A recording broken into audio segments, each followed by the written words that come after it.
I think we're live now. I think that's how this works. We're live now? I think we're live now, everybody. Hi.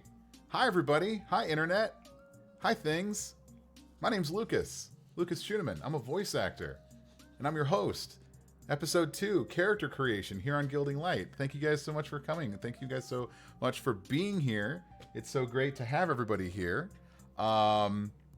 I am, other than being your host for Character Creation, I'm a voice actor. I've been doing voiceover for a little more than a decade, and you can hear me in a lot of video games and the animes and the commercials and the audiobooks and all the other good stuff like there. Hello, everybody in chat.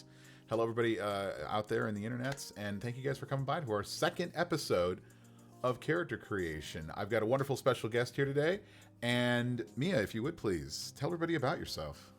Hi, I'm so happy to be here. My name is Mia, otherwise known as Mia Byte across social media.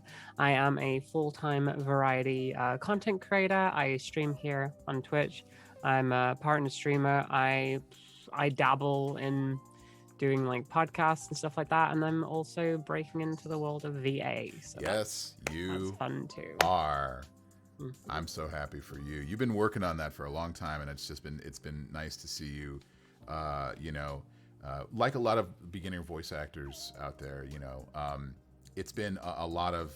It's hard to get started because sometimes it's not about just finding the door and opening the door and getting that opportunity and getting your foot in the door and doing that. Sometimes it's overcoming for a lot of people, a lot of creative people. It's the overcoming the idea of saying, "Can I do this?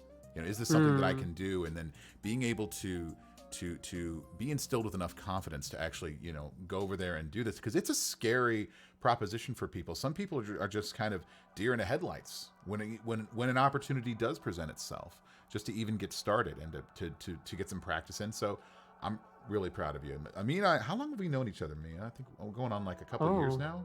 A couple years now, yeah. At least I think definitely a couple of years. 3 years, 4 years. I'm assuming. Yeah, since probably halfway through 2018, maybe something like Maybe that. I would say 2017 myself, but you maybe right Or about maybe that one. 27. No, I can't remember when I got into Warframe. I've been doing some of the stuff that you do. What is some of the stuff that you're streaming right now? Because I know that's kind of how I met you, is because you were streaming some of the stuff that I was in, and then we started talking about that kind of stuff there. So Oh yeah, I mean, I was at the What do time you- I was doing like Warframe and stuff. Right, Like I Warframe. was in the partnership program, and I think Sure. like I met you through being associated with Shy. Yeah, So, that might yeah, have the been too. There, wonderful Quiet Shy is an Quiet amazing Shy. Warframe content creator. Mhm, And mhm. what are you streaming right now? Tell people Right what you're now, streaming. Yeah, what's been some of the there's stuff that you've been up to? Like the little there's like the Prima Gem that's kind of in your head right now on there. You noticed? I Yeah, did notice there's a lot of that, yeah. Genshin on the channel. We've That's fallen nice. off that a little bit at the moment, but just got Rosaria. Been doing a Yeah. lot of stuff for that Very off cool. stream. Voiced by the amazing Elizabeth Maxwell, who is an incredible Ooh. actress. Incredible actress. I've also been like just jumping back and forth between different games. A lot of Monster Hunter Rise. That's a lot of fun. I think I saw. Oh yeah, Monster Hunter Rise. I actually played the demo of that for the very first time the other day. Wait, do you And have a Switch? I do have a Switch. Yeah, I just don't pick it up that often. Yeah, played some great should play Azuchi. I together. killed 3 great Azuchis, and I tried to slay a Mizutsune, but fell on my butt. I think I found my preferred after 4 runs. I think I found my preferred weapon, which was a light bow gun. I like my rapid fire and I love my range, so I was I go happy. for I was happy with Insect it. Glaive myself because I like Insect Glaive flying sounded through the air. fun. It sounded very monk-ish. If we're kind of going, because we're going to be transitioning here into D&D here in a second. It kind of sounded like flying through the air and mobility and kicking and punching. And I was like, oh, that sounds fun. And that sounds fun. And now I've got, of course, Twitter trying to tell me like, this is what you have to play as, and it's very helpful, of course. You have to play with the hunting horn. I'm like, okay, thank you. I will look into it. The gatekeeping gamers, No, if you don't not play even it this way. gatekeeping. No, passionate who just like. Sorry, "You I need didn't to mean play." gatekeep. Backseating gamers, let's say backseating. But with kindness. There's With a kindness, yeah. It's There is kindness. certain levels, obviously the kind Absolutely. ones, and then there are the other ones, but we don't talk about them. Speaking of choices within games, let's hear about what we're here to do today. Actually, this is about character creation.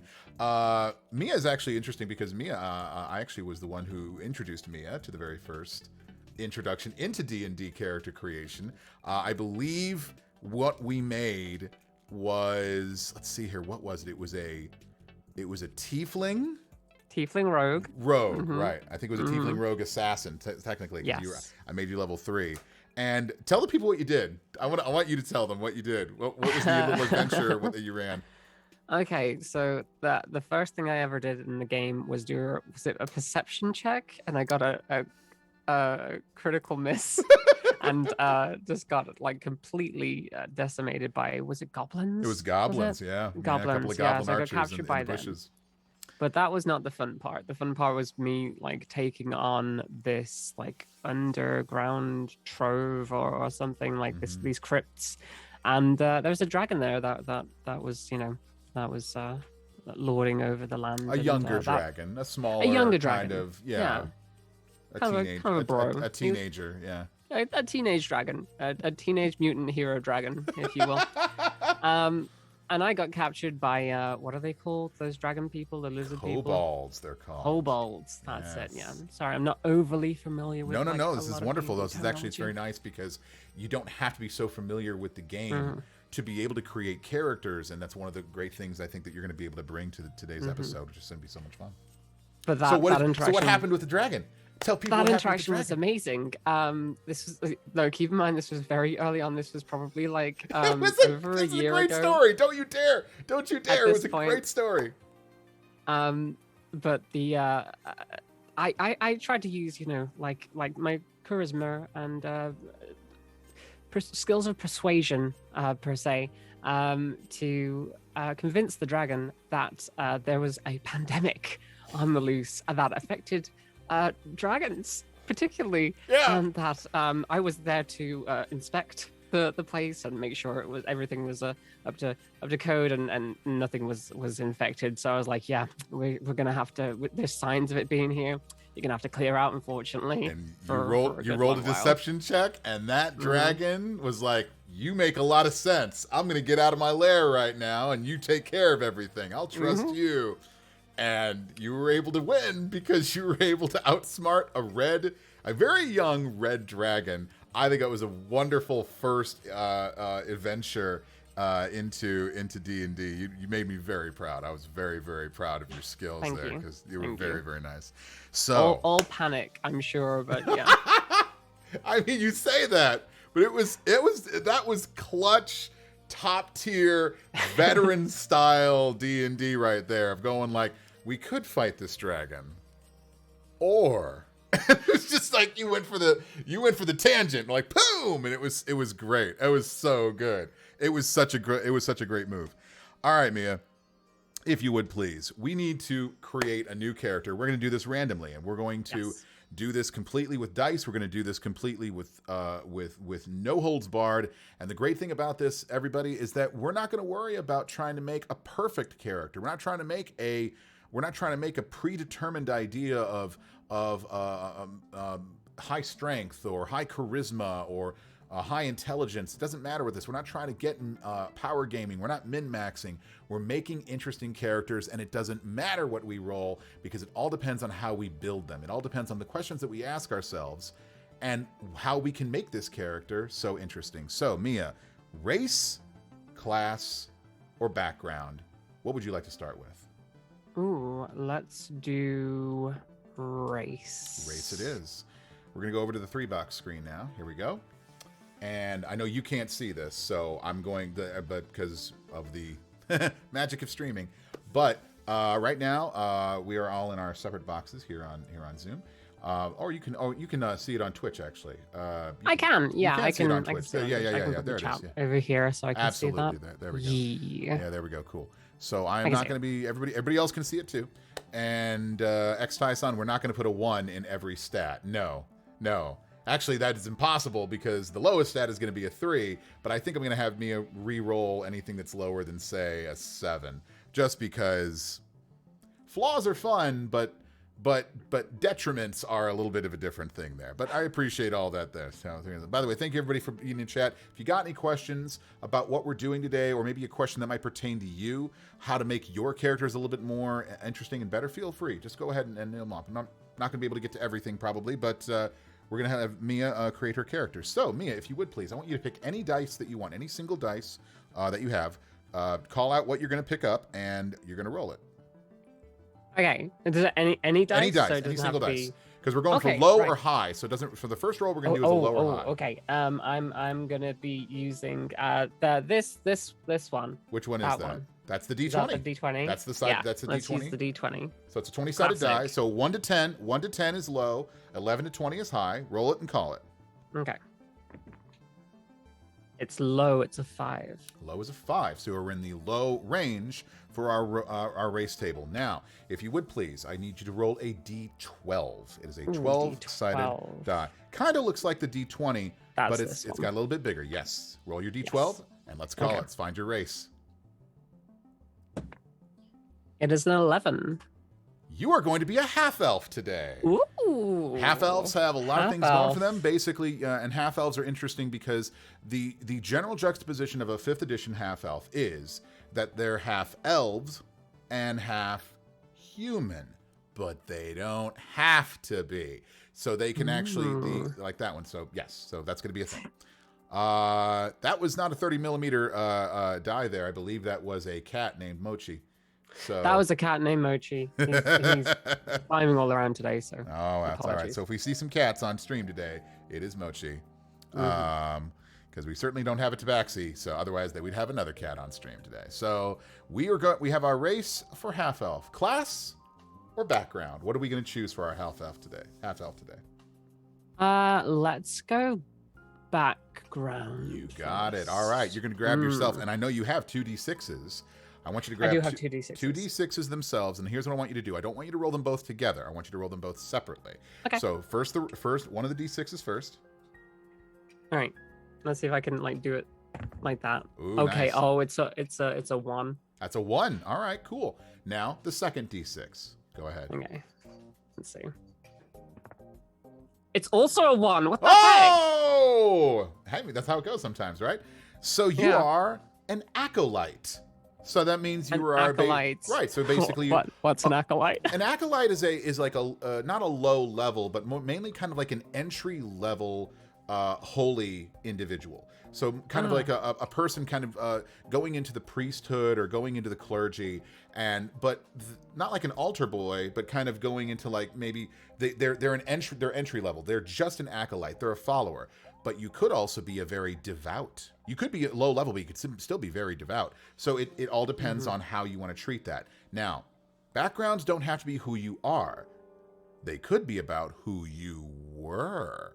So we can work that a couple different angles on that one, depending on where you come from. So can let that Could all. it be an acolyte who was like excommunicated from the church? If you want it to be, sure, we could do that there. Let's see exactly what your class is going to be now. So this is going to be fun.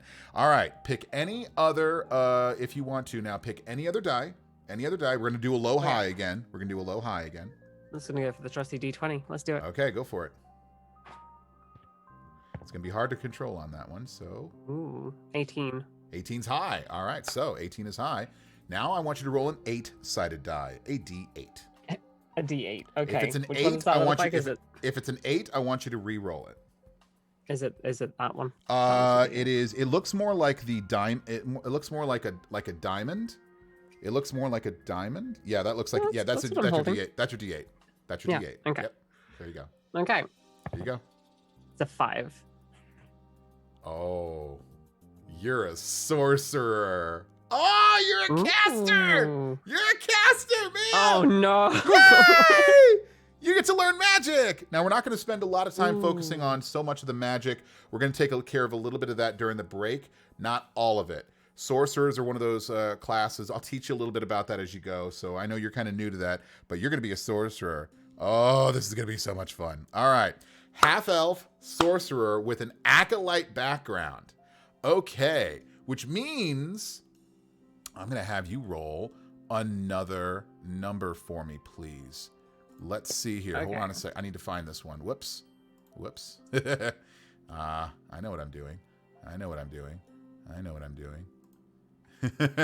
Okay.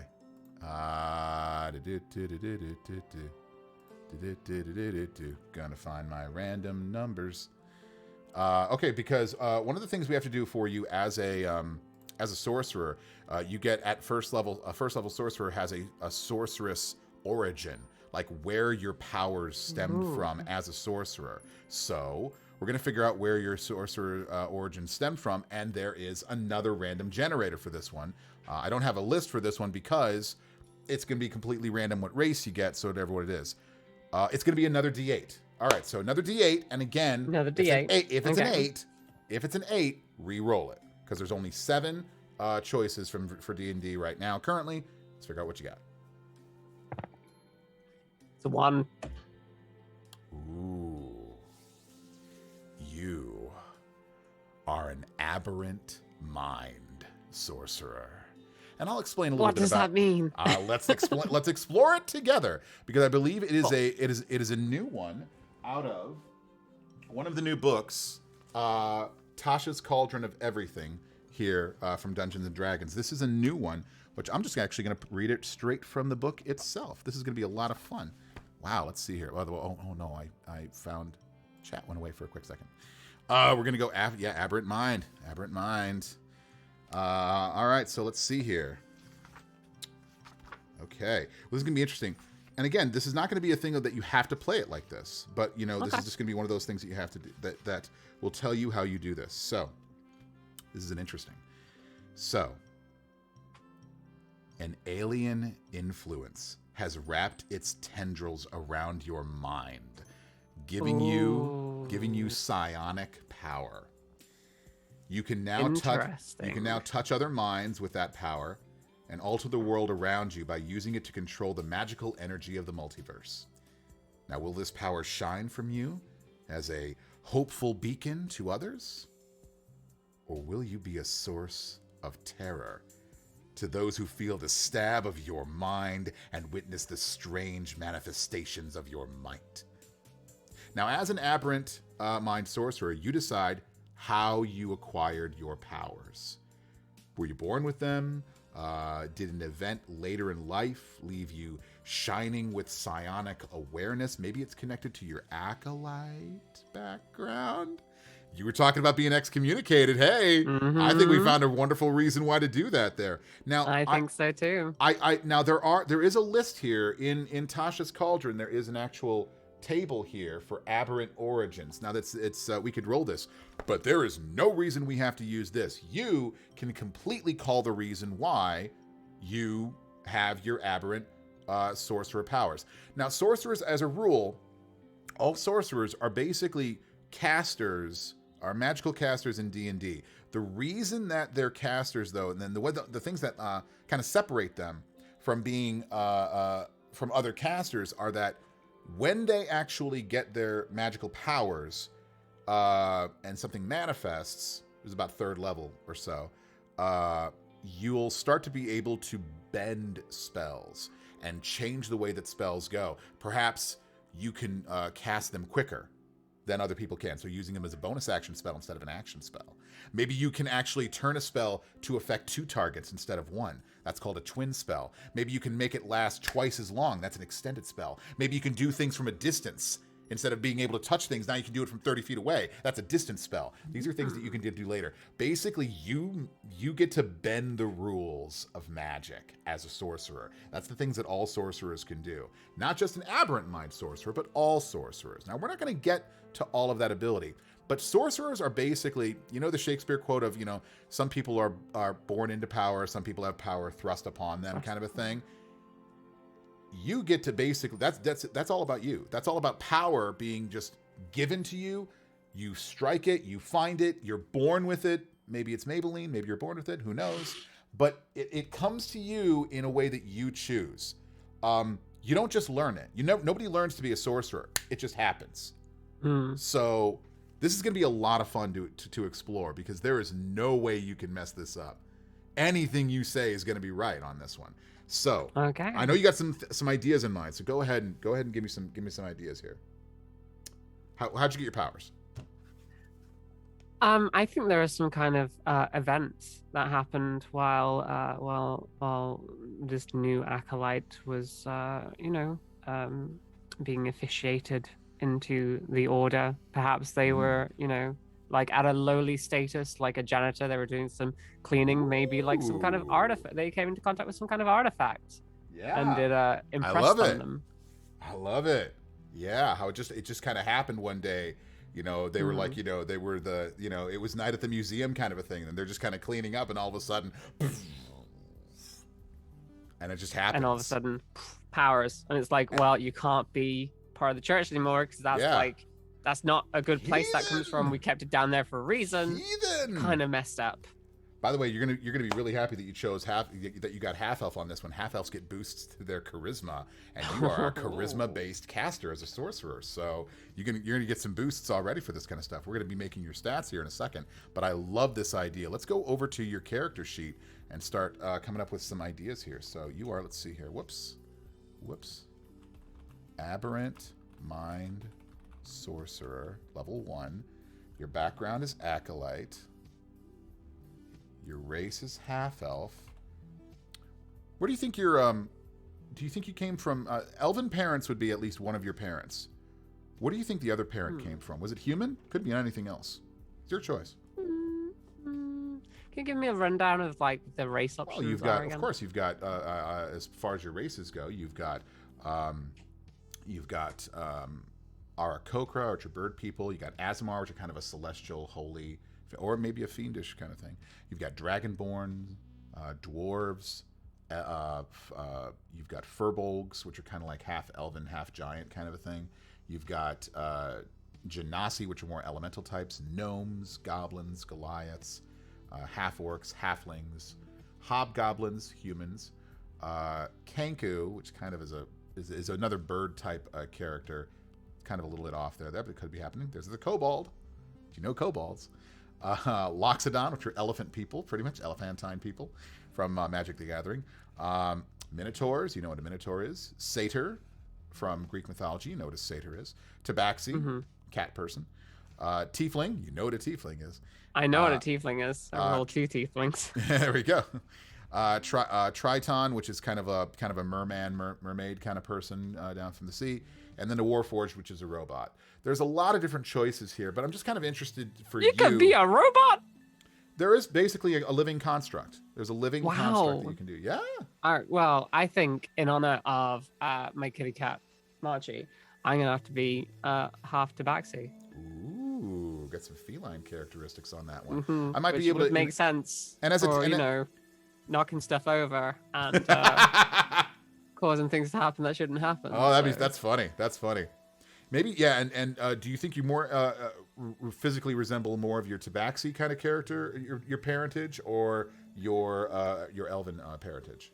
Probably more of the tabaxi half, I think. Okay. I think for like visual purposes and like in the mind palace purposes, I dig it.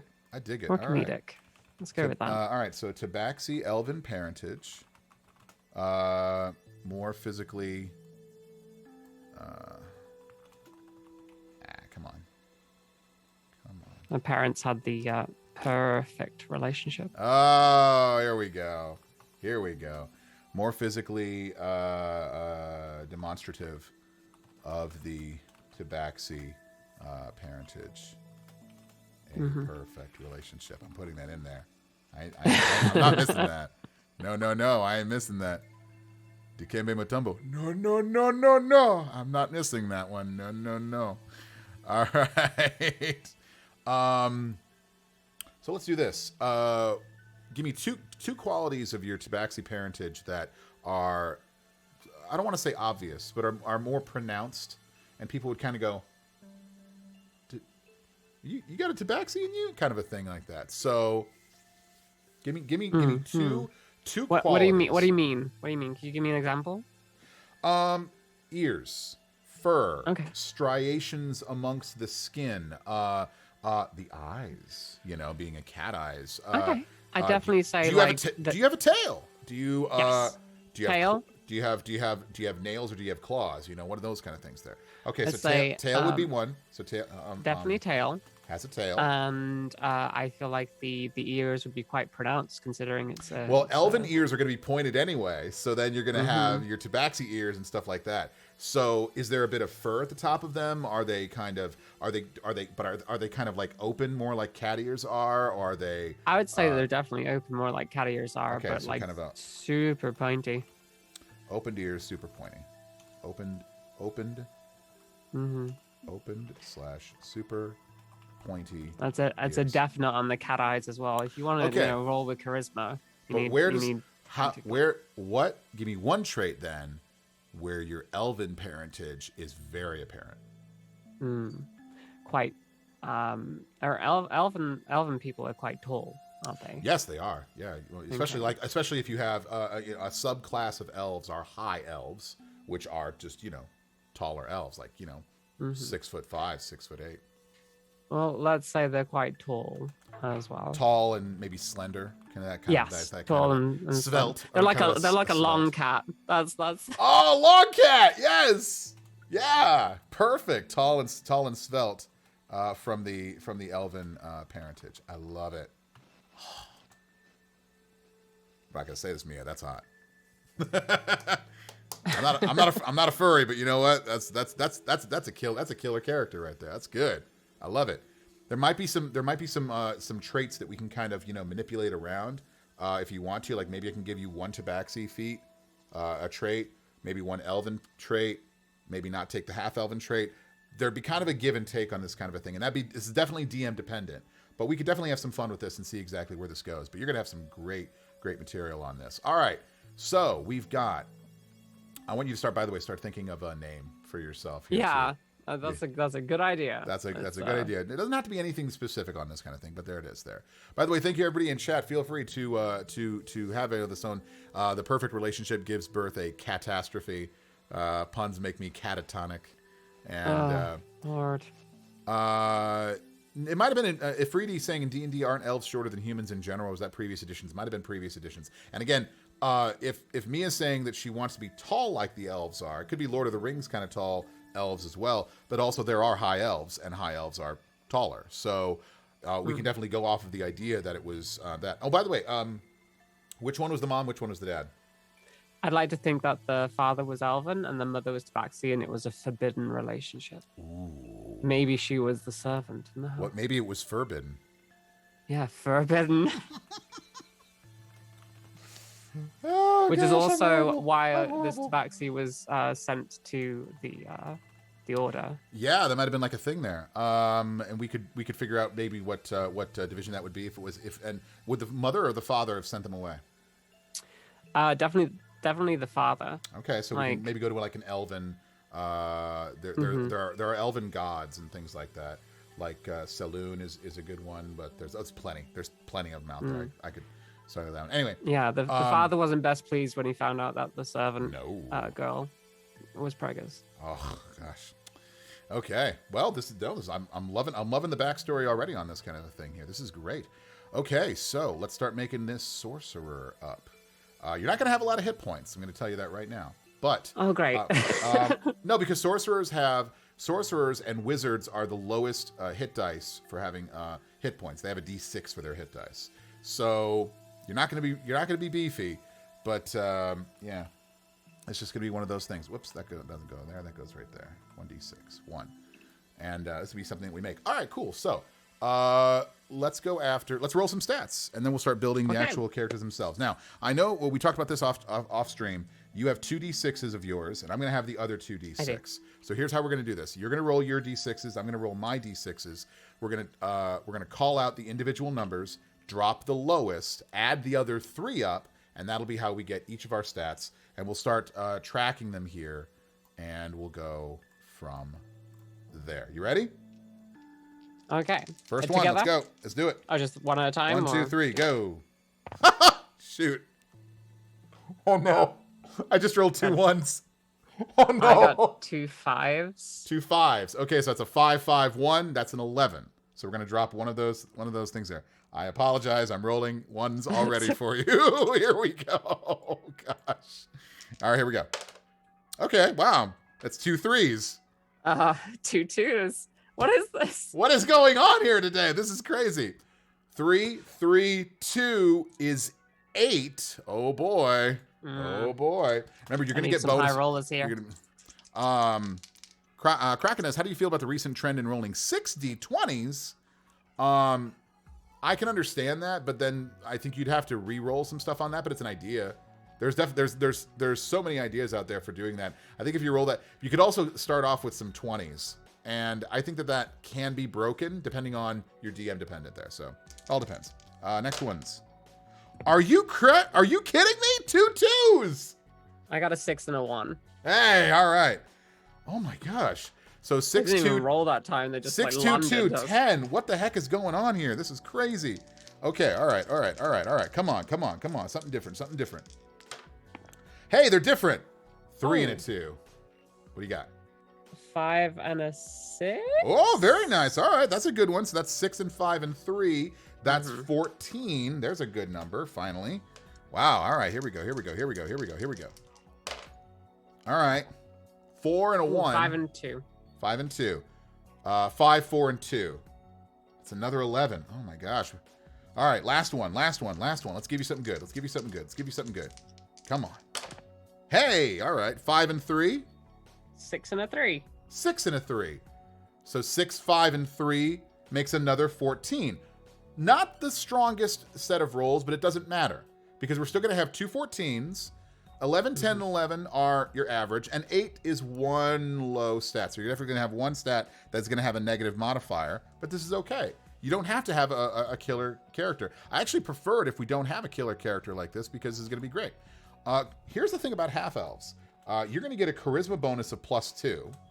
Ooh. So you can actually start off with one of those 14s into a 16 right away. You're also going to be able to pick 2 other individual ability scores other than charisma and add a +1 to those. So you could turn those 11s into 12s if you wanted to. So you could do 2 other abilities, 2 other scores, +1.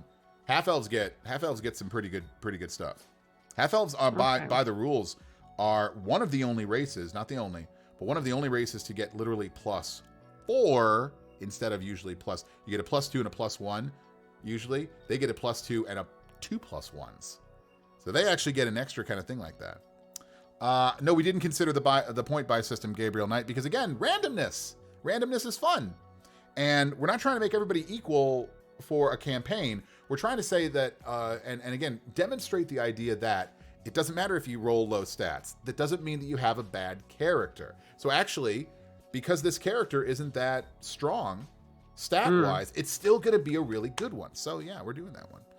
All right, cool. Kraken Dice. It wouldn't make sense for them to be that strong, to be fair. By the way, Kraken Dice, yeah, that's we're not rolling Kraken Dice there. All right, so yeah, invading streams and giving away dice. I'm always open to rolling Kraken Dice if they want to send me some Kraken Dice. Yeah.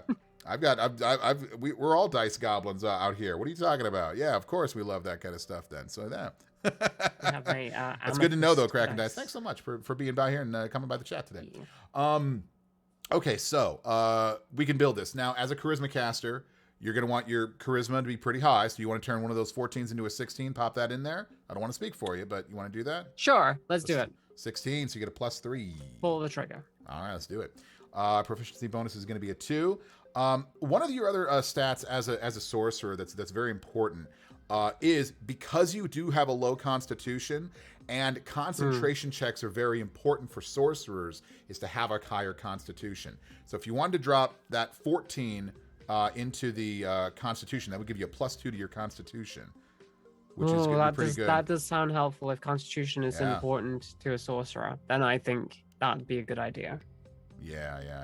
All right. Let's do that. That sounds good. All right. So 14 in there. So let's put a +2 in there. All right. So you now have an 11, an 11, a 10, and an 8. You could add 2 ability scores to make a +1 to those. Probably want to turn those 11s into 12s. That would be a +1, by the way. And okay. So then we want to kind of do this kind of stuff. So what do you want? Do you want intelligence, wisdom, dexterity, strength? Pick 2 of those that you want to put those 12s into. What do you want? I think intelligence, wisdom, dexterity, or strength. Let's go for no wrong wisdom. Answer. Wisdom, you got it. And dexterity. I like it. What do you want your dump stat to be? Your 8. You want that to be an intelligence or strength? Let's go strength. Let's do it. I can't imagine strength would be that important to a sorcerer. To a sorcerer, it all depends. It's all. I mean, but if you need to make an athletics check, Well, you need to start climbing or lifting things. But maybe you don't climb or lift things because maybe you just kind of gravitate upwards or something. Who knows? Maybe. All right, that's good. So let's give you some of these things here. So we got your stats. Wonderful, great job. So make your armor class based off of, let's see here. It's going to be 10 plus your dexterity, which is going to be an 11 right off the bat. We're also going to read some stuff that's happening as an Aberrant Mind Sorcerer. You're going to get a couple of cool things at first level right away. You're going to be able to use some of that stuff, though, and this is really, really cool. Jamie voiceover, learning quite a bit about how character creation in D&D works. I'm glad, man. And it's a lot of fun. It's you can do this all day, every day. It's just there's no bad way to do it here. You are going to get proficiency in Constitution and Charisma saving throws as a sorcerer. That's what you get proficiency in, which is going to make your Constitution saving throw a +4. That's really going to help your concentration checks. So because that's a Constitution saving throw to make sure you concentrate on your spells, and your Charisma saves are going to be a +5, +1 to Wisdom, 0, +1. And -1 to strength saving throws. All right. So let's do it here. Okay, let's see here. If you would, please, I want you to choose for me 2 of the following skills that your sorcerer is going to be good at. I'll give you your options. Your options are Arcana, Deception, Insight, Intimidation, Persuasion, Religion. Deception, Intimidation, and Persuasion are charisma based. Arcana and Religion are intelligence. Insight is wisdom. So you got 2 intelligence, 1 wisdom, and 3 charisma to choose from. Arcana, Deception, Insight, Intimidation, Persuasion, Religion. You get 2. You're also going to get 2 from being an acolyte. We'll figure out what that is here in a second. Okay. Okay, can you What just sounds good? run down what those are one at a time? You know what? I'll make it even easier for you. I'll take the 6 and I'll take them down to 4 because 2 of these you're going to get automatically from being an acolyte, which are sounds great. Which are Insight and Religion. Yeah, Insight and Religion. So you're going to get a plus 2 to your religion. Yeah, so you're good at reading people, and you're good about the holy stuff. You know, about the churchity church. Okay, so let's go Baruch to learning about the numbers. Okay, so are you good at Arcana, magic, Deception, lying, Intimidation, threatening, Persuasion, do what I say? Which of those 2? I'd like to think Persuasion. All right, definitely. And Persuasion. And let's say that's intelligence based though. Yeah, but I mean, you can still, even if you're still good at it, you know, you might be able to bump these scores up later. That's true. Let's do, okay, Arcana then. In that case. You got it. So you're gonna be very persuasive. Was a plus 5 in your persuasion, and there you go. All right, so 1, -1, 3, 0, 3, 0. After this is all done, I give Mia her chart here after it's all done, and we're going to be going through all this together, so that way she can keep it. And there we go. All right, passive perception is going to be an 11, and and you have a D6 to get started, so you're going to have 8 hit points to get started, which is not so bad for a first level sorcerer. Okay, your initiative is going to be a +1. Your speed is going to be, I'm going to give you 35 feet, because normally you'd have 30 feet as a half elf, but because of your tabaxi blood, I'm going to give you an extra 5 feet of movement there. Thank you very much. Just to give you that. That's DM dependent, obviously, but I think it's fun, and I might take something else away from you for being that. But there's that. Let's go. So that was your stuff. That was your stuff there. You're also going to get some extra things for being a half elf. A little bit of elven, and half elf, and tabaxi kind of elven and tabaxi blood. So let's fix this up here. Let's see what we get you. Whoops. Warning. All right, there we go. Half elf. Oh, you get dark vision. That's cool. So you get dark vision out to 60 feet. You have what's called Fey Ancestry, which is you have advantage on saving throws against being charmed, and magic cannot put you to sleep. Ooh. You can still sleep, obviously, but you can do that. I imagine the tabaxi would sleep a lot. So. All right. I'm going to do this. You can read and write Common and Elvish. You normally can take another language, but I'm going to take away that other language and give you the extra 5 feet of movement, if that's cool with you. Okay. Or you can knock it down to 30, take that extra language.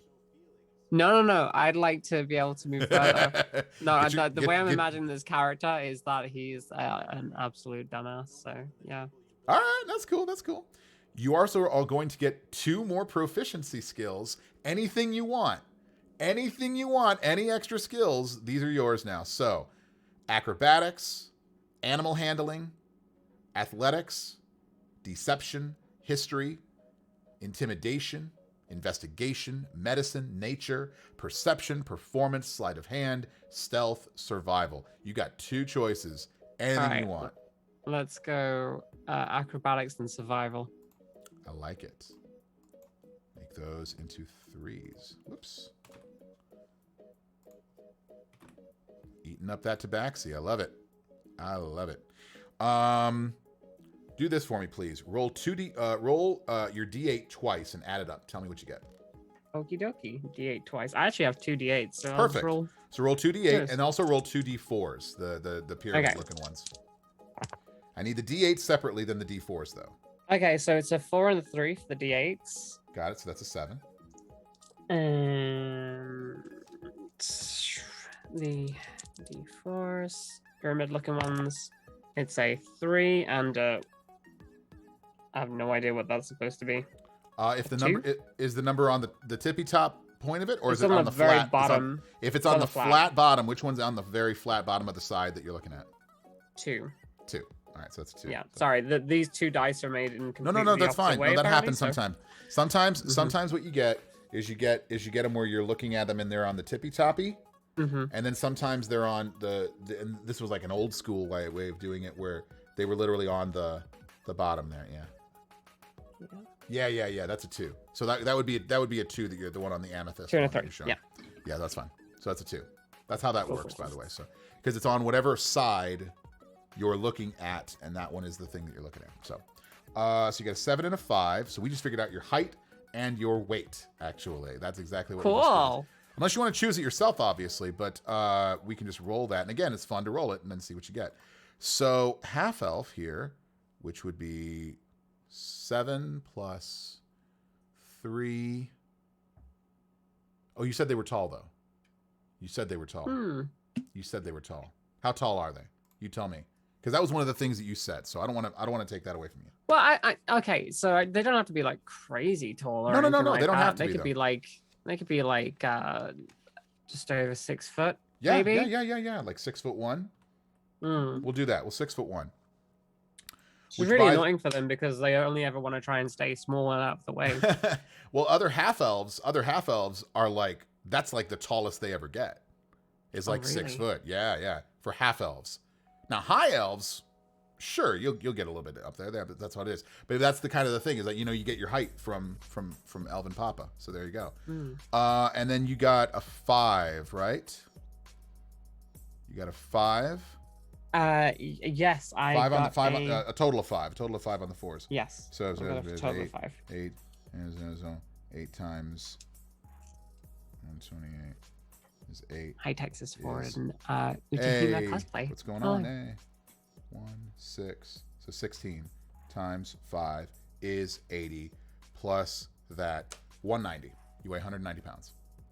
So you are over 6 foot tall, under 200 pounds. You are svelte. You are. All right, svelte. Cool. I'm glad that you that you told me that because I'm British and we don't use that. I know. System, so. Okay. Hold on. Hold on. I'm a math guy. What's that in stone? Hold on. That's 13 stone. 13 stone? Okay. Cool. But no, about 14. About 14 stone. About 14. 14 stone. Okay. For 6 foot 1, about 14 stone. So in good shape. Good shape. There you go. Yeah. I know my stones. I can do my stones. I can't do kilograms, but I can do stone. All right. Oh my gosh. We still use our Neanderthal measuring system. I mean, how many stone? Yeah, 13 and a half stone. Oh my gosh. Look at me. I said it was about 13 or 14. Jamie voiceover says 13 and a half. There we go. Right on the money. Look at me. Math.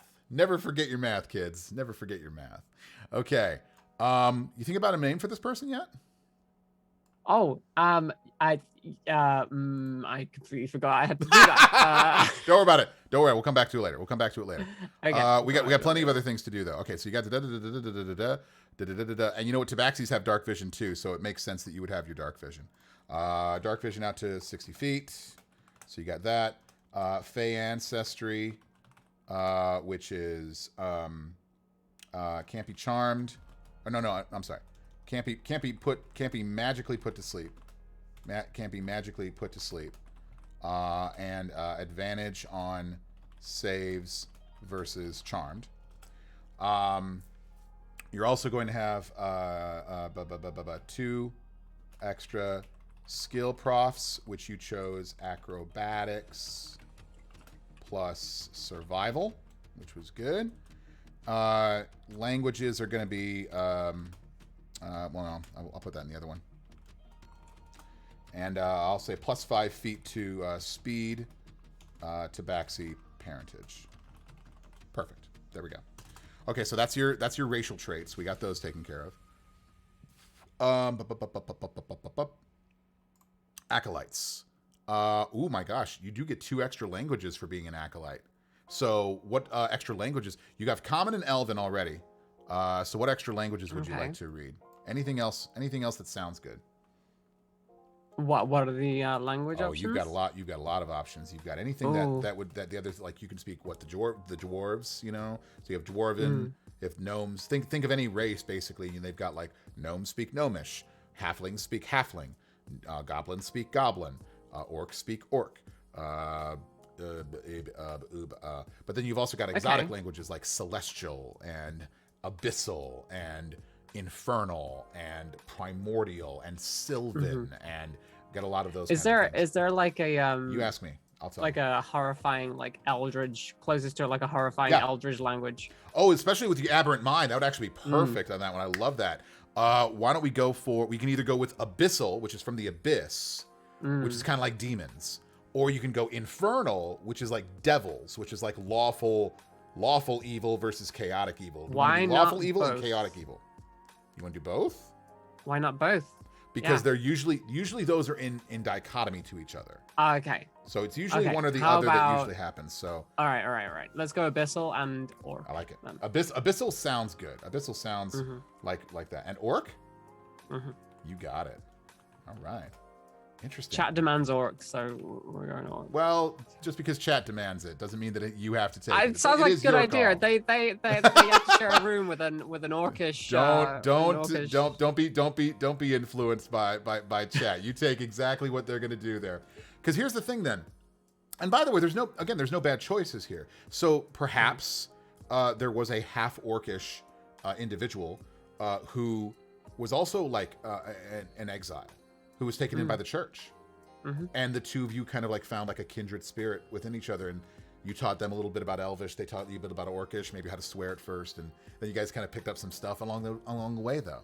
So yeah, I think that's kind of a neat way of doing that. Or you make your own other reason. Maybe there's just this other, maybe it was ruled over, maybe it's just, one of the leaders of this thing, obviously it's an elven church, but maybe there's another leader that was also kind of in charge of all the exiles, kind of like the group mom or something like that. And maybe they gave like them, a somebody that they there's a lot of reasons why it doesn't need to be like, well, I just know orc because I'm in an orc campaign and I need to know orc.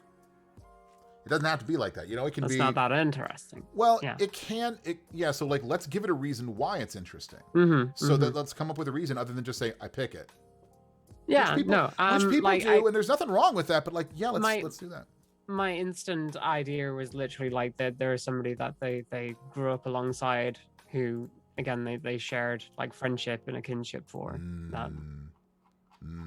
I quite like the idea of like the figurehead being orcish. Yeah, I like that too. That looks really fun. I like that too. Cool. And then for the rest of your background, you have your insight and religion, two languages of your choice, which you've got now.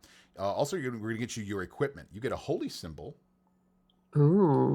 which is a gift to you that when you entered the commune of this religion, you got a holy symbol, which we can look into. Like again, your which god was it, and what makes sense for that. You got a prayer book or a prayer wheel, kind of like a rosary kind of a thing. You got 5 sticks of incense. You have some vestments, which would be, your clothes that you would wear around the temple, around the church.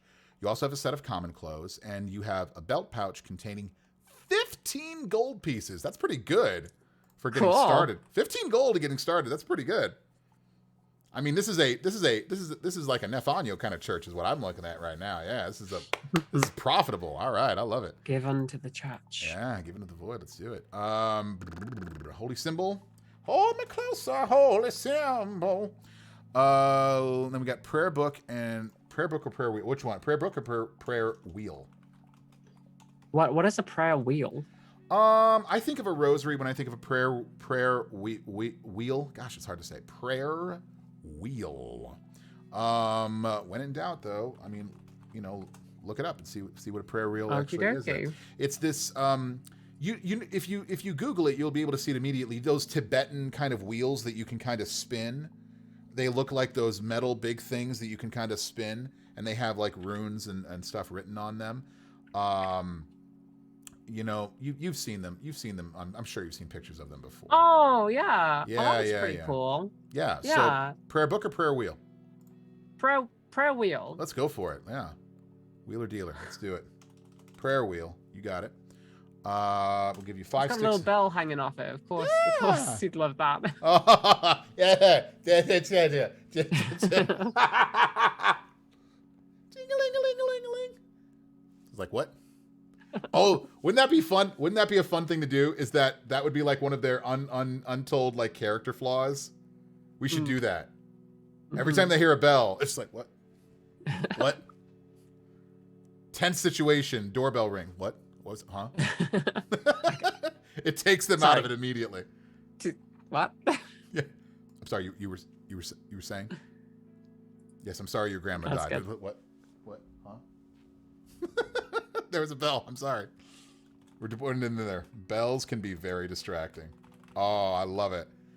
There's so many ways that could go off, you know. There's like just some sound that happens.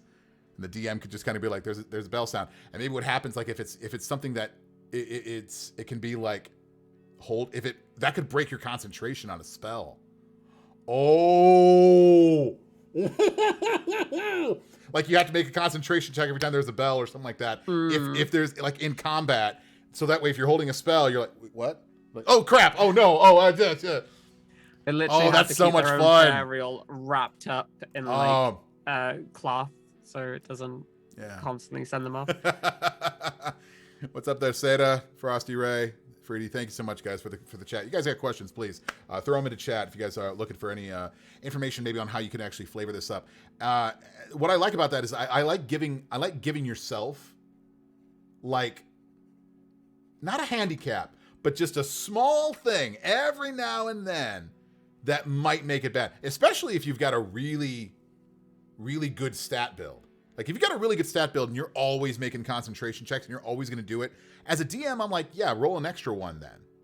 Just because there's a bell in the air. Oh, damn it. Oh, okay. All right, fine. Let's do that. So there's that. Vestments. Common clothes. And belt pouch. All right, then let's give you some wonderful... that pretty much takes care of your acolyte thing, which you also get a thing called the Shelter of the Faithful. Every background feature has something inherent within the background. So what you do is you get, as an acolyte, you command the respect of those who share your faith. And you can perform the religious ceremonies of your deity. That's usually what it is. But maybe we'll flavor this different as like a heretic or an exile or an excommunicated kind of one. Maybe we can do that. See, an acolyte is usually someone who hasn't been kicked out, but maybe you were, and we can kind of rewrite this. So we can do that a little bit later, but that's something that's kind of fun to have. Okay. Cool. I think I thought of a name, by the way. Oh, you did? What do you think? What are you thinking about? So I think that their like elven given name would be Kalen, but they don't go by that name because the name that they were given is Stitches because they're so clumsy and they're constantly hurting themselves. So, okay, so Kaylen? Yeah. Sure, that works. Okay. So we're going to say Kaylen, a.k.a. Stitches. Is that your preferred name to go by? Sure, let's do Stitches. All right, you got it, Stitches. Oh, that's so good. I'm sure people of the Elven Church would insist on calling you Kaylen. Maybe because Dad told them to, kind of a thing. Yeah. Okay, let's do this here. How old are they? Ooh, let's say... Half-elves have a normal lifespan of about 150 years. So, because elven blood makes you nice and I'd like them to be quite young and naive, honestly. Well then, for that, no, just to let you know, they do reach adulthood about the age of 20. So it's still based off of that kind of thing. But they can live much longer than humans, often exceeding 180 years as a half-elf. So how old? Let's say early 20s then. Early 20s. All right, let's make it. Yeah, like coming into adulthood, they're supposed to get their roll me a d6 stuff together. Roll me a d6. Roll me a d6. All right. D6. That's a 5. 23. Cool. I was going to go 1 and 2 was 21, 3 and 4 was 22, 5 and 6 was 23. So we're going to make you early 30s. Which one? 23. So you're a couple years off of adulthood. And again, you could have been an acolyte before, but then you've been adventuring for a while. You know, you don't have to be like how old you are right now. That could just be, again, where you were before. What color are your eyes? Green. Green, you got it. Definitely. What's your Actually, funnily enough, yeah? What's up? Kalen means a green one. So, Hey, perfect. It's green eyes. Popped in like, well, mhm. green one, Kalen. There you go. I love it. Um, Skin. What kind of skin tone are we talking about here? Like an olive kind of hue? Is there kind of more a kind of a darker kind of shade maybe that comes in from the fur? The fur tips and stuff like that from the tabaxi and stuff like that in the tail. Especially think of your tail. Think of your tail. I'm going to want a color for the tail, so there's that. Okay. But what about this general skin tone?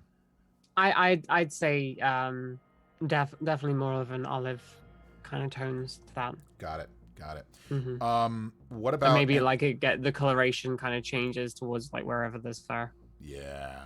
A little bit darker. I like that. Does the tail have hair? Fur? Yes, definitely. What color? It's like a grayish brown. Gray brown fur. It's like a brownie type, like little speckles of like gray hair in there. I wonder where that came from. I wonder where that came from. All right. Yeah. I'm assuming like hair on the head. They're not even, half elves aren't really big on facial hair, but you know what?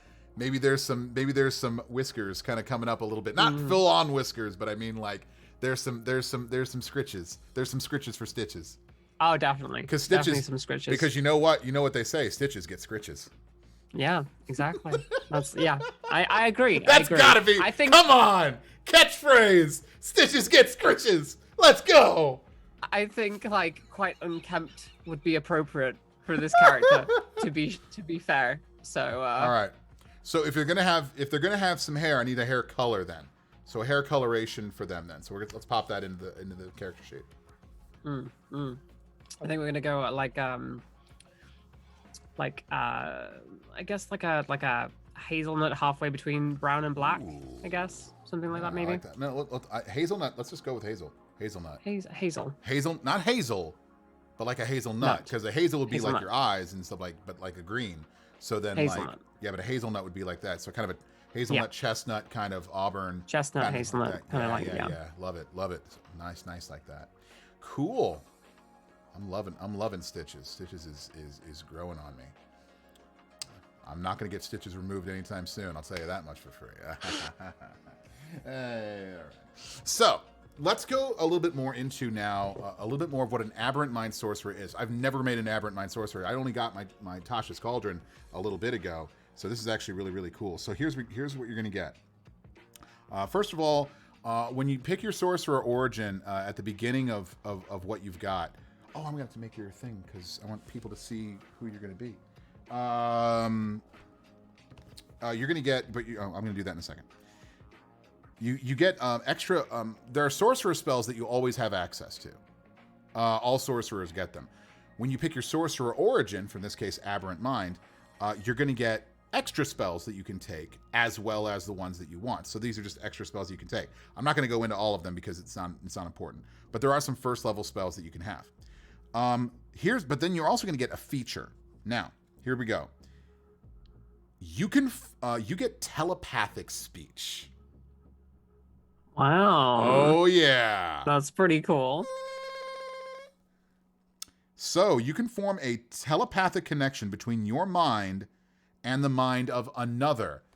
It doesn't say humanoid. It just says another.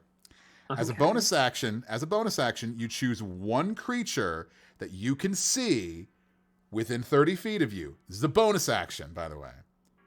And you and the chosen creature can speak telepathically with each other while the two of you are within a number of miles equal to your charisma modifier. You got a 3-mile walkie-talkie, Mia. You got a 3-mile walkie-talkie. That's a little ridiculous, but okay. No, that's the whole point. Sorcerers just bend magic. That's the whole point. The telepath to understand each other. To understand each other, you each must speak mentally in a language the other knows. So you can't just connect to a frog and go, "Hey, frog, what you doing?" The frog's just gonna go like, you're gonna hear in your mind. That's all you're gonna hear, right? You can't talk to cats. I'm sorry. Oh. You can talk to them, but they won't understand you. Just ignore him. And also, it's not infinite. The telepathic connection lasts for a number of minutes, equal to your sorcerer level. So at first level, you're only going to get one minute of speech. Okay. So that's it. It ends early if you are incapacitated, or if you die, or if you use this ability to form a connection with a different creature. So you can do it as many times as you want. It only lasts for a minute. You have to share a language, but you can be up to, in your case, 3 miles away.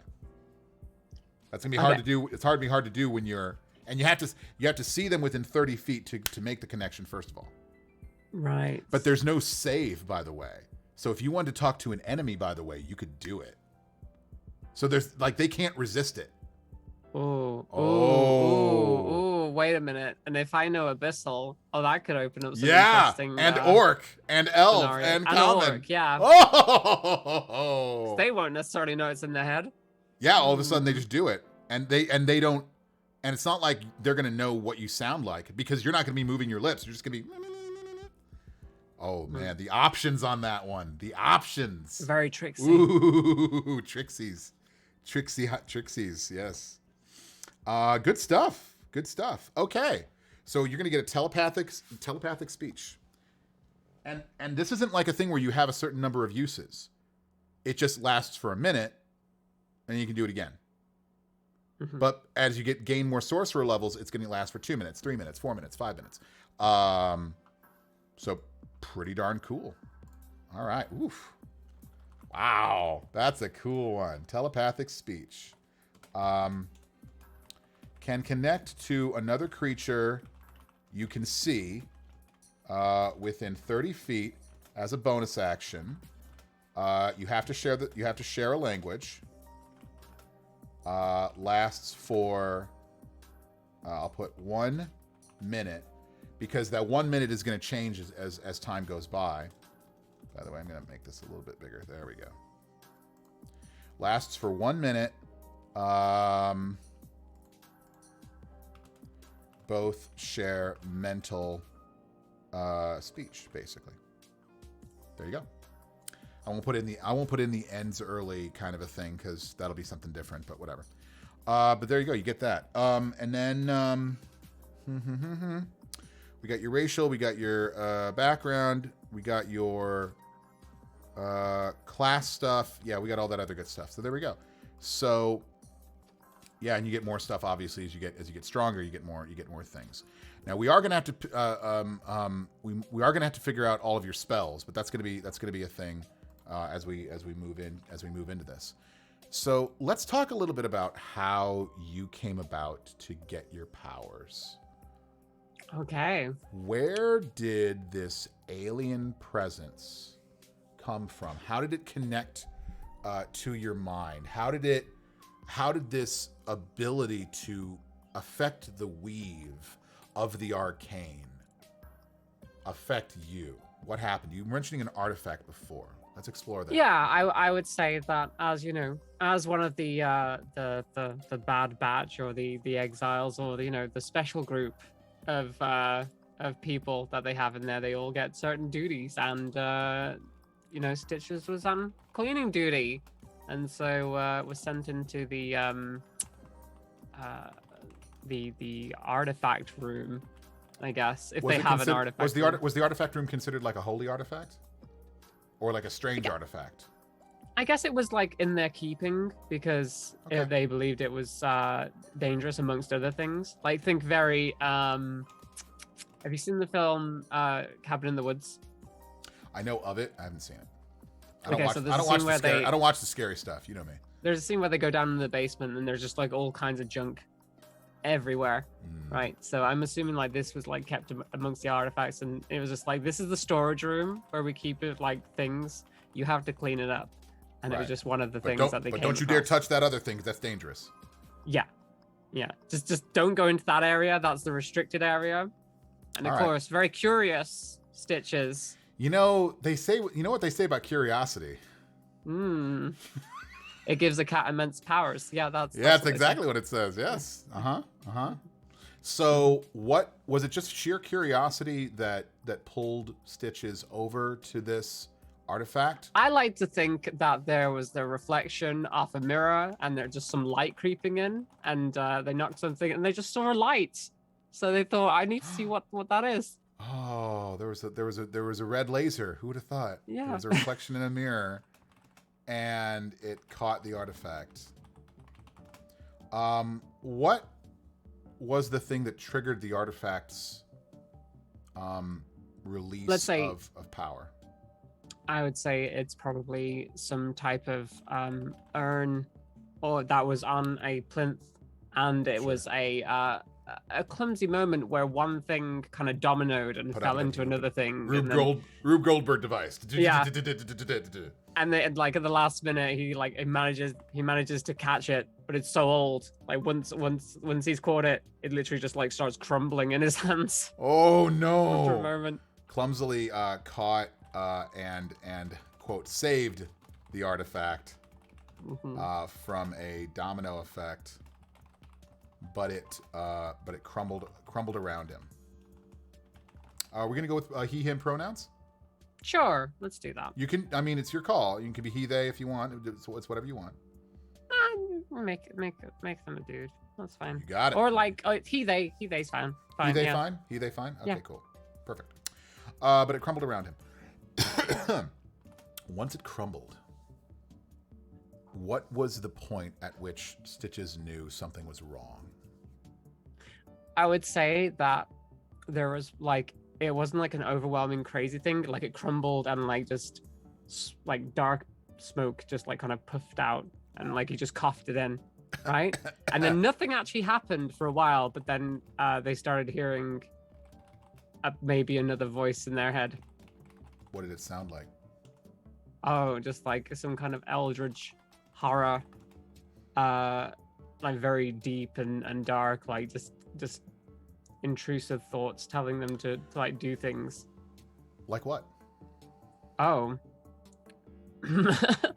It's interesting because it's interesting the way that you're speaking about this. There's nothing wrong with it, but it is starting to sound Okay. like a patron, and that's more of a warlock Ooh. idea. Now, again, sorcerers are given power. Okay. Now, Maybe it's warlocks just like a are given feeling. power by a patron who then you might want them to do things or have that there. So the smoke could have just given him a power, given him an ability, and that ability could manifest itself in something. And maybe it's hearing voices that he thinks are eldritch voices, which could be around, but maybe he starts hearing all of his friends' voices. and Maybe it's the priest's telepathy. voices. Yeah, and he starts activating his telepathic speech, and he doesn't know it. And they don't That know it works. because you don't speak back to them until you hear somebody say something like, I don't know why this damn pussy is over here all the damn time. And you're like, and then all of a sudden you're just like, what? You can't call me that. And it was thought the entire time. It was like, what? What are you What? talking about? What? I didn't say anything. I love that idea, and then obviously it cascades It kind into of like a glows from yeah. there, like, You're like, so small things at first. The snowball down the hill. Oh Mm-hmm. no. I love that idea. This is so good. Kralis9, sorry about that. That's guest, by the way, not quest. Sorry if the font on the bottom made it a little bit harder to see. Apologies about that there. Hey, how's it going there, Kralis9?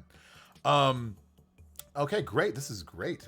Started hearing voices until he realized they were the congregation's voices, the congregation's internal monologues. Yeah, and found out that the actual church themselves did not have the best things to say about poor He inadvertently Stitches. reacted, which to that speech, thereby demonstrating his new powers.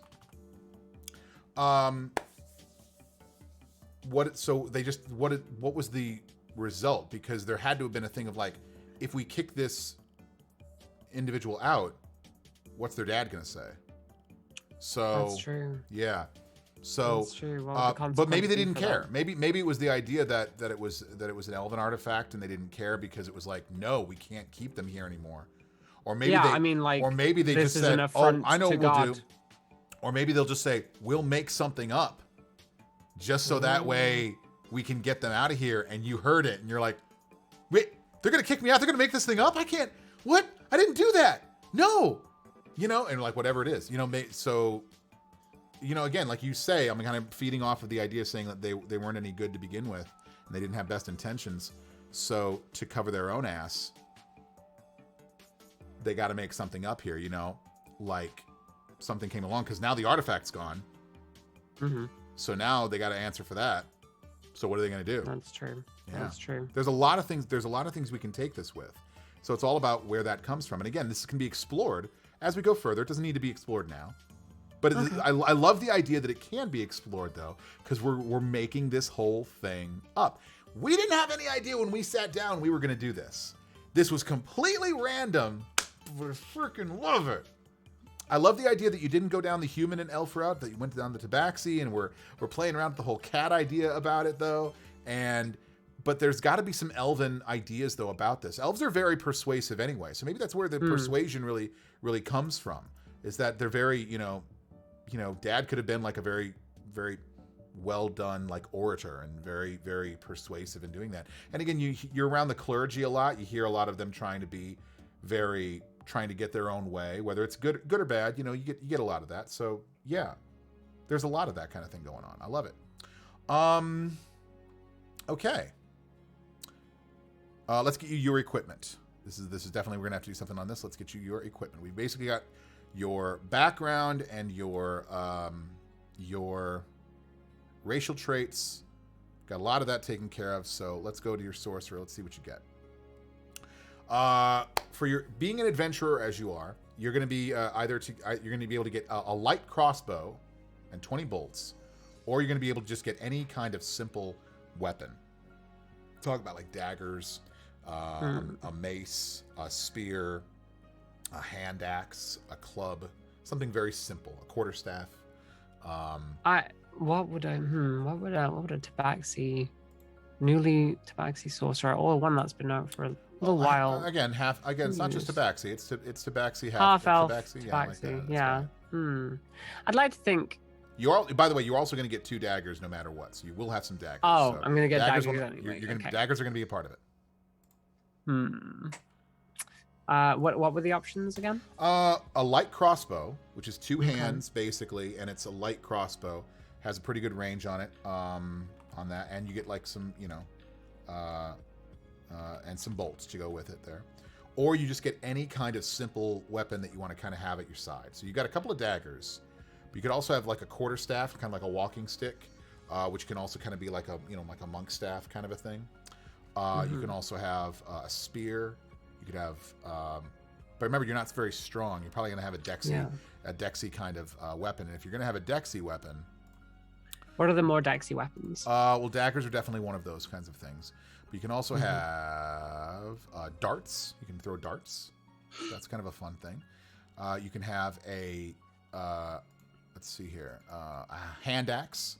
Hand axes are, no, you need a finesse weapon. Is what you need. A finesse weapon is what you need. Sorry, no, I'm wrong with that. You could have a short bow. So you could have a light crossbow or a short bow. The difference is that light crossbows need to be loaded, and short bows you just basically, it's bow and arrow. I'd have thought for anything like a sorcerer wouldn't necessarily like be aiming at stuff off in the distance. No. Bow, though, right? You're gonna be able to have a lot of spells that can throw stuff off there too. So maybe if you want to have a couple of darts, a hand axe at your side, although that's gonna be a strength based. maybe like it's a hand axe. Maybe like it's could have a couple something that they couple of javelins had. there. Yeah, you could have a couple of javelins. That's fine. Well, let's say hand axe. Let's say Hand it's like axe. something that he brought with him from the church. Like Yeah, he used to have to chop like a wood. like a hatchet kind of Like a thing. hatchet. Yeah. We'll call it a hatchet and flavor it there for hand axe kind of a thing there. Because you are proficient in survival, and think of how many things you can do with a freaking hatchet. Plenty of things you can do with that. So there's that. Wonderful. okay, let's see here. For your spells, you can use a component pouch, which is basically components that would be involved with your spell crafting, or you have an arcane focus of some kind, something that you focus your energy through. It could be anything. Now they give you some options like a crystal or an orb or a rod or a staff or a wand, but it could be anything. Maybe it's even your holy symbol. Maybe it's your prayer wheel. Maybe it's anything. It could be anything you want. Maybe it's the hatchet. That's a joke. Sure. Not the hatchet. No, it could be. I know it could be. It could be flavored like with a studded gem or something like that in there. Yeah, could be. Or maybe there could be maybe it's one of the like only bottles. things that was passed down to him from his actual like father. I like it. I like it. Had some elven scripting on it, and you didn't do anything with it. But all of a sudden, when you had it, it's just something that it seemed to kind of course with a little bit of energy. And oh, what about this? What if the runes, the elven runes on the side of the pommel of the hand axe start moving like tentacles? Ooh. Like tendrils. That's a horrifying idea. I love Whenever it. whenever you activate a spell or something like that, there's a small colored flare. What color? What color flares when you activate your magic? Oh, definitely like a purplish hue. Why would it not be purple with you, Mia? Of course. That's why I wore my purple today for you there. All right. So, yeah, we do that. Mana Junkie's asking, is it fairly accepted to play a half tiefling, half elf character? Or am I really going to have to beg my DM? I think you can, Mana. It's totally fine, but it's going to be dependent upon that. And if you want to start like mixing racial traits, then you're going to have to definitely get your DM's approval on that. I don't think it's wrong to do so. Unless you're trying to get an actual build made for a certain like that. But why would it be bad? A tiefling and an elf consummated and had a child. What's wrong? What's wrong to say that? Well, isn't like the tiefling thing that it could be like potentially be like a curse as well? So the parent wouldn't necessarily even have to be. Yeah. Maybe, and especially if you're playing a sorcerer, maybe you were cursed anyway, and that was kind of like the part of the side effect of the power, getting your sorcerer powers, because you were born with it. You can be born with it, and you kind of, you have that, and maybe you get horns or a tail. Could be anything. Red skin. I just didn't know if I was allowed. Thank you so much. No problem. No problem. You are allowed. It's D&D. You are allowed to express your creativity in any way. Now, if you want to start building something mechanically, your DM has to allow that to happen. But if you're doing it for flavor, what's the problem? There isn't. That's the whole point. If it leads to a more interesting character, absolutely, 100%. Let's keep going here. So Arcane Focus is the hand axe. Which arcane... Well, I'll just put Arcane Focus on the hatchet then. And then we'll go for... Whoops! Whoa! I know what I'm doing. Do you want a Dungeoneer's pack, or do you want an Explorer's pack? For adventuring gear. Dungeoneer's pack has got like a crowbar and hammer and pitons and torches and rations and a tinderbox. And Explorer's pack has like a water skin and a backpack with a bedroll and a mess kit, along with some torches and rations and rope. They get rope in there, all that stuff there. Are you more of a Dungeoneer, or are you more of an Explorer? Okay, let's say Explorer.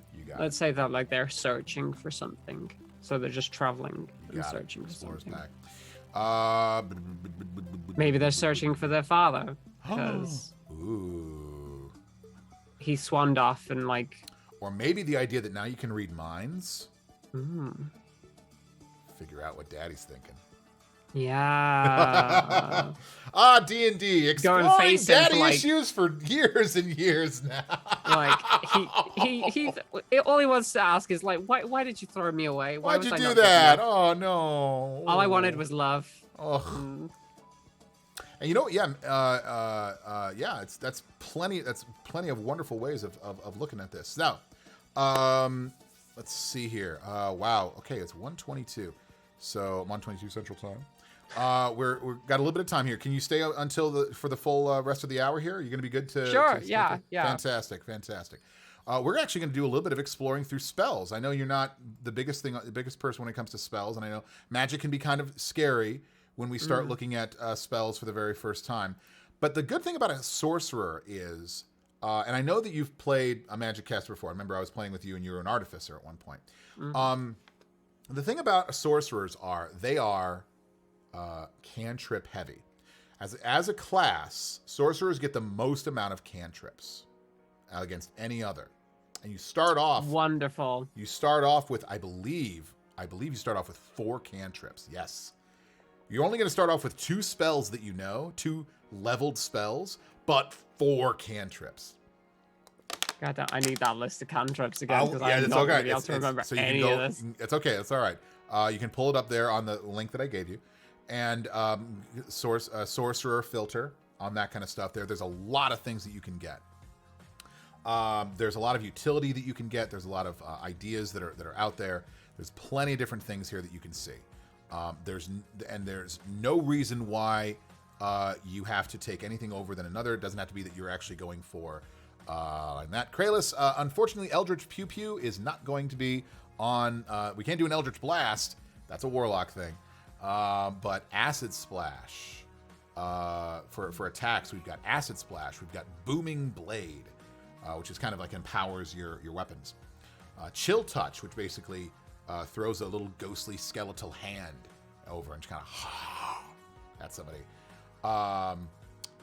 You've got a Firebolt, which you can just kind of throw a little mote of fire. You've got Frostbite, which throws a little bit of ice. You've got a Green Flame Blade, which again empowers your weapon that you have with a little bit of fire. You've got literally an Infestation. You can throw mites and fleas and parasites momentarily at somebody there. Yeah. That's horrifying. Lightning Lure, which throws a little bolt of lightning, and then if anything else, it kind of pulls it towards you. You've got a perfect one for you here. You've got a little thing called Mind Sliver, which this is a newer cantrip out of Tasha's Cauldron, which is actually, do you automatically have this? Do you have this automatically? It says Aberrant Mind. No, you don't. No, you don't. My bad.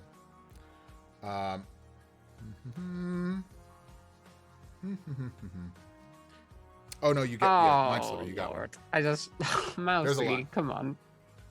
Acid Splash, but it's when a cat sprays their territory. Oh, jeez. Okay. So, am I limited on any of the cantrips, or is it all just whatever? It's got to be filtered. Got to be filtered for sorcerers there. So make sure you're only looking at the sorcerer ones. I do not know how to do that. There should be a filter button near the top, and under the classes you'll see Artificer, Bard, Cleric, Druid, Monk. There's Sorcerer. Just click Sorcerer and hit Save. All right. And then you can go ahead and see all of those. There's still a lot. Now you get 4. So, I'm not sure if I'm doing this properly. It's just showing me like levels and things like that. Oh, yeah. But I mean, down below it, we can for classes. Just below the levels. Yes. Should be able to see. Okay. We're learning, everybody. I love using the site that I completely forgotten how to use. It's great. So Mind Sliver is a kind of a psychic-based kind of attack where you kind of just a spike of psychic energy, which again, Aberrant Mind seems kind of interesting. Which is interesting because they have to make an intelligence saving throw, and not a lot of people are good at intelligence saves. There you go.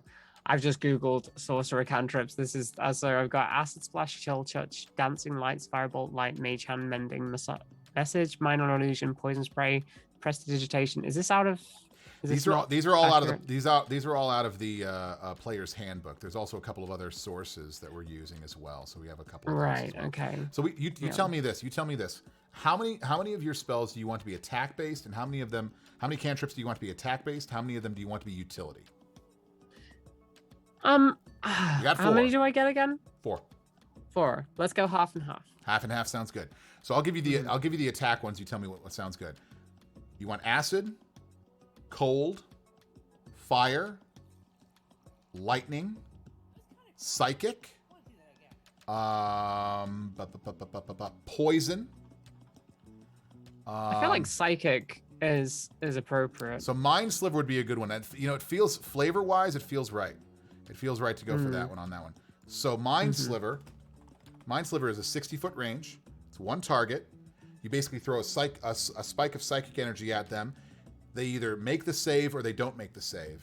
And if they don't make the save, they take a d6 of psychic energy.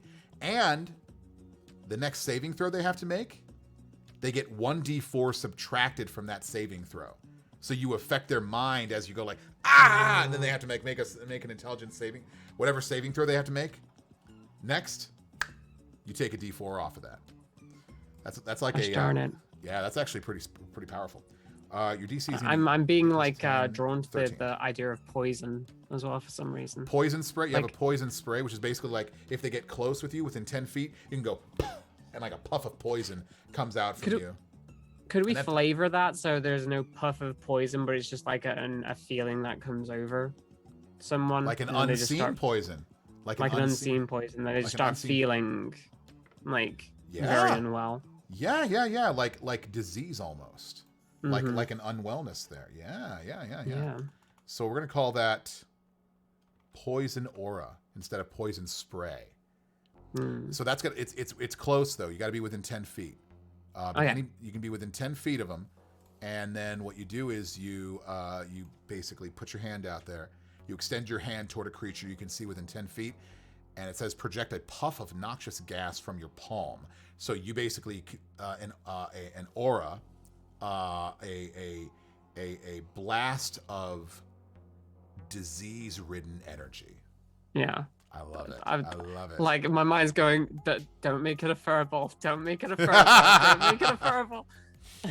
So the creature must succeed on a Constitution saving throw or take 1d12 of poison damage. So you could roll a d12. That's nice. Don't roll low. Yeah. And then it scales as you go up there, so that's kind of nice. What are our utility options? So those are your two there. So you got Mind Sliver and Poison Aura. Let's say this here. Let's take away the damage. Just kind of take these away. I'm a professional. Okay, so let's see here. We've got still like a little more than a dozen. Blade Ward kind of throws up a little a shield in front of you. It lasts for a round, half damage from any weapon attacks, but that's your entire action. Can't do anything else really that time. You can also do basically take your four elements of fire, water, wind, and earth, and there are controlling options there where you can control the flames, you can shape water, you can mold earth, you can like put a gust of wind out there. Very Avatar. Yeah, very Avatar there. So you've got those. You've got dancing lights, which you can kind of make some lights around with people, kind of stuff like that. And they can last around for a minute. You can shape them, you can send them around and stuff like that. It's very cool. Although you do have dark vision, so you might not need it, but your friends might. Speaking of friends, you have friends, which is literally just kind of touch your cheek a little bit, and you have advantage on all charisma checks directed at one creature of your choice that is not hostile towards you. Now, and that lasts for a minute. Now, when the spell ends, the creature realizes that you used magic to influence its mood. Now, it might become hostile towards you, and a creature prone to violence might attack you. So, but another creature might seek retribution in other ways, depending on your DM. So that's friends. Like, let's be friends. You're like, oh, I like you, Shopkeep. Yeah, I think you're great. Wait, no, you come back. I'm gonna, you darn thing. I like the idea of them like doing that, but unknowingly doing that.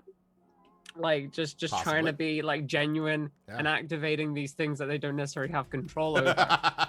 You're also very good at persuasion, and you're very charismatic anyway as a sorcerer. So there's that anyway. There's just a simple light spell. Basically, you just touch something and it lights up. You have a mage hand. Just a simple little ethereal little mage hand that can work around 30. It basically you have an extra hand basically that can just kind of go around there. Or maybe it looks like a claw, like a kitty cat claw. You have a mending spell which can fix things. You have a message spell which you can send messages, but you kind of got your telepathic speech already. Telepathic speech. That one, by the way, by the way, you don't even have to see who it is, but you can, if you know that they're around, 120 feet it lasts. You can send 25 words at a time. Just do it over and over and over again. But that telepathic speech might be the best thing for you anyway. It's just if it's going to last for a bit. Minor illusion, you just throw up a little bit of an illusion of either speech, I'm sorry, of either sight or sound, not both. But it's the little thing there. Do a prestidigitation, just some, I'm sorry, is this your card? You can do a lot of other different things with prestidigitation. And then what's called a true strike, which is kind of a weapon-based kind of thing. So don't worry about that so much. Again, you've got controlling your 4 elements. You've got friends, dancing lights, regular light, mage hand, mending, message, minor illusion, prestidigitation. What do you got? Let's go fun? Friends and minor illusion. Oof, very nice. Good choices. A lot of things you can do with that. Mm-hmm. All right, so, whoops, wow, come on. Let's be friends. I'm just trying to think like what would make more sense for the character to be more like of a because like there's a lot of like mental acuity type of thing going on with them. So that mind sliver is probably going to be your bread and butter, though. It's really going to be that. And if they get close, poison. Throw some poison up at them. And that's has some really good stuff there.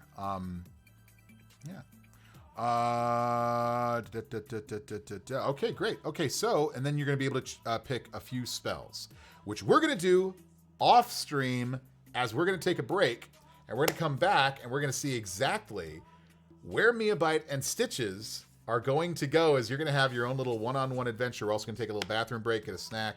I invite all you to do that as well. We'll come back and we'll have about 15-20 minutes with Stitches, and we'll see exactly if Stitches gets scritches. Bye, everybody. We'll be back in just a little bit. Stay tuned.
are back.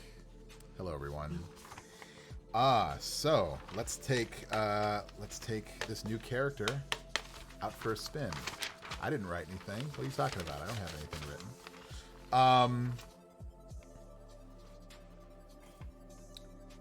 Kaylin, as you are, you've been traveling for quite a while. You've been up to a fair amount of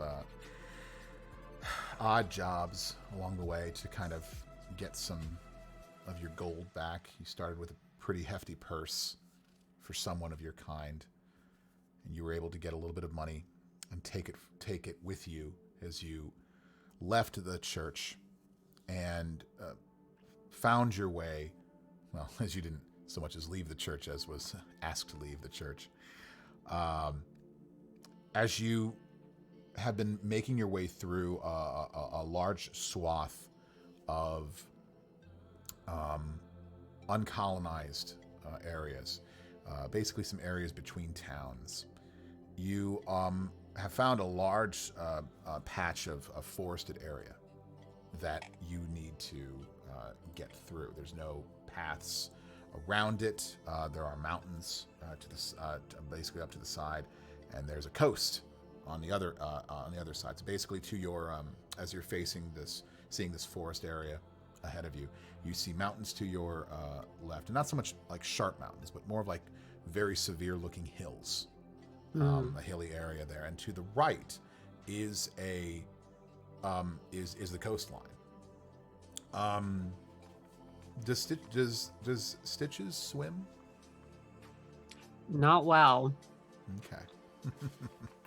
So probably the forest Doesn't really like the water, funnily enough. Okay. Yeah, I can't imagine why. The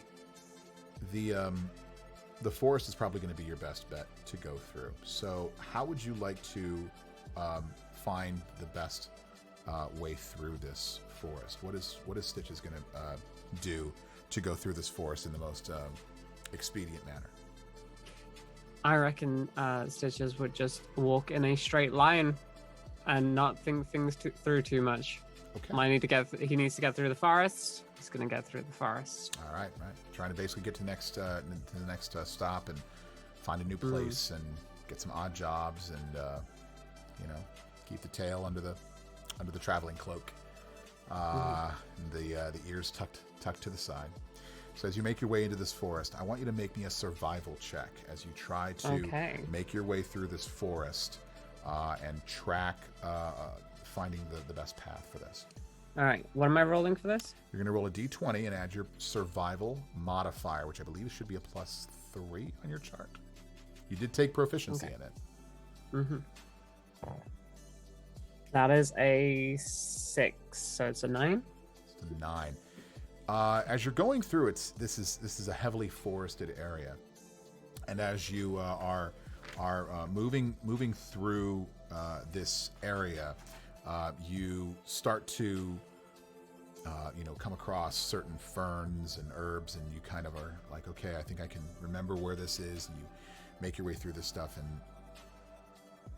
about an hour later, you swear you saw that fern before. Oh no. Your straight line didn't exactly go in the best way possible, and it is getting dark in this forest. You're not sure if the forest canopy is just preventing a lot of light or if it's just spending a lot of time. You've been walking for what feels like a couple of hours, though, and it was about high noon when you got started. You trudge on? Or do you want to sit down here and make camp? Let's trudge on a little bit longer. Another survival check, if you would, please. Okay. Oh. So that was a 1? That's a natural 1. Mia and me, and those natural ones. You're pretty confident as you start to move through here that you're making forward progress, and you start taking more stock of the trees that are around you and the leaves, and you start to find different ways of marking certain trees. You go up and try to identify the bark, and you see a couple of other things, and you're like, all right, I'm making some good progress. And you don't, as you move forward, you don't see a lot of these things anymore. You're like, good, I'm not circling back. This is great. Until you hit the coast. Because you see a break, and then you go through the break, and you're like, that's the coast. And you look to your left, and it's more coast. And you look to your right, and you've emerged at the exact corner where the forest met the coast. Pretty much right where you started. And now that you've broken out of these trees, the sun is setting. Honestly. The sun is setting. And you're going to either have to camp here on the edge, or you're going to have to go back into the forest and start making your way through. Where do you want to go? Again, Ever doesn't want to be too close to the ocean. Let's go back into the forest. You got it. All right. So one more survival check. One more survival check. Okay. We're going to see exactly where you're going to end up basically for the end of the night here. That's an 8. So that's an 11. An 11. All right. First level characters, they're not supposed to roll super high, so it's not a big thing. As you're going through this, you're starting to kind of do this, and you start to smell something in the air, and it smells like a little bit of smoke. And you do actually happen to chance upon a once it's abandoned, but a once a campsite. There is no fire, but it has been doused, and it actually has a little bit of a clearing space here for an actual place that you can rest for the night. You want to make camp? Yeah, you've been walking almost all day, so I think finding like this that's a good idea, because obviously people have been here before. Right. So as you're setting up camp, and you're taking stock of your provisions, getting a little bit of warmth from the fire, getting a few dead tree branches and stocking them in there.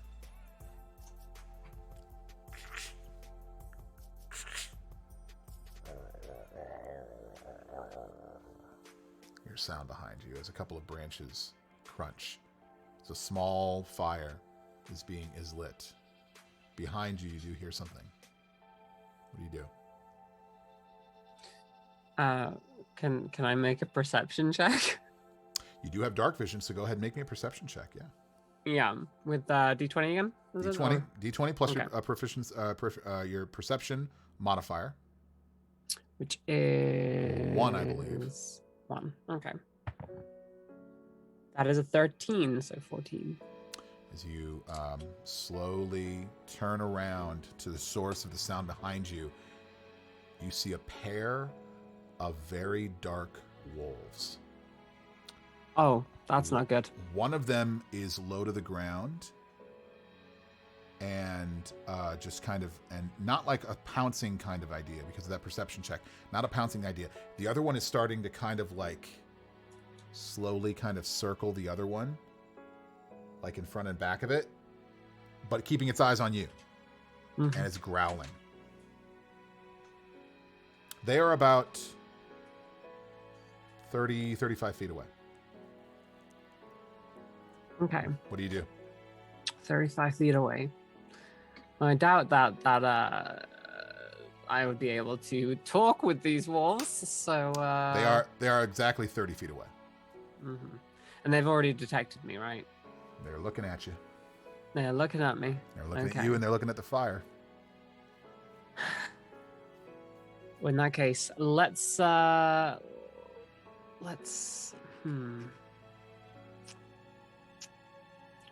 I can create, like, I chose minor illusion, didn't I? Yes, you did.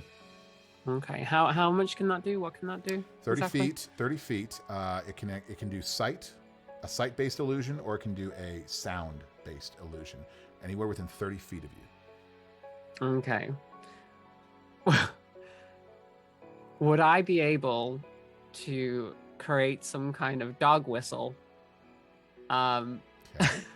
All right. I like this. I'm digging it. Not necessarily next to them, but off in a different as a deterrent direction. or as a way to like call them away? Or as a way to call them away. You can. They are 30 feet away from you, so do you want to put it? Where do you want to put the sound? How far is that reach? Did you say 30 feet? 30 feet. 30 feet. Okay. So you put the dog whistle at 30 feet. They'll be back there. You can move. I could move. You could move toward them. Move. What Let's. do you want to do? Oh God! How about instead of a dog whistle? How about like right next to them? I create like a thunderous clap of thunder. It's not gonna be so loud as to damage them, but it can be like a lion's roar, kind of like intense kind of idea like that. Yeah. All right. So a thunderous. Yeah, some kind of bigger. All right. Beam. So you can definitely do that. So how do you channel this minor illusion? This minor illusion, I'd have to grab the hatchets. You do. Grabbing the hatchet at my waist, I essentially draw out a circle in the air, which seeing the hatchet, the wolf that's surrounding you, that's circling, starts to growl and snarl about as it sees a weapon. So you draw the circle and the thunderous sound. Make me a straight up charisma check. So D20 plus your charisma modifier, which is 3. Okay. Come on. That's a 10, so 13. The one that was crouched behind is scared and takes off.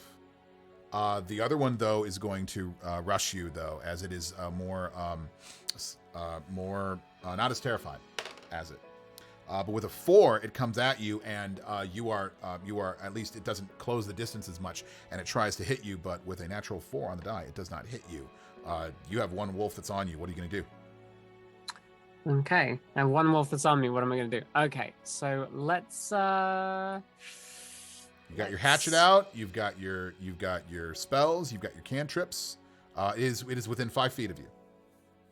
So I could use my poison. You could that elf is poison. We could use our poison. Go for here, it. You want to go? So like the poison aura. So you put you take your hatchet out, and there's that energy of there. I have to make a Constitution saving throw, and a natural 7 will not do it. Roll a D12 of poison damage as this D12. Poisonous aura. D12. Go ahead and do it. All right. Let's see if you can knock this thing out in one hit. That's a 5. 5. It gets hurt, and it starts to kind of limp as some of the fur seems to almost be blasted off, but it's kind of sloughing off with the poison and the disease. Oh. It's going to take one more try to hit on you. Another natural 4 that I rolled on that. It limps towards you, and you see it limping, and you take it again. It's your turn. Do you want to try to finish this thing off? Yeah, we could try finishing. What do you want to do? This thing off. Another poison. It's hurt. It is hurt.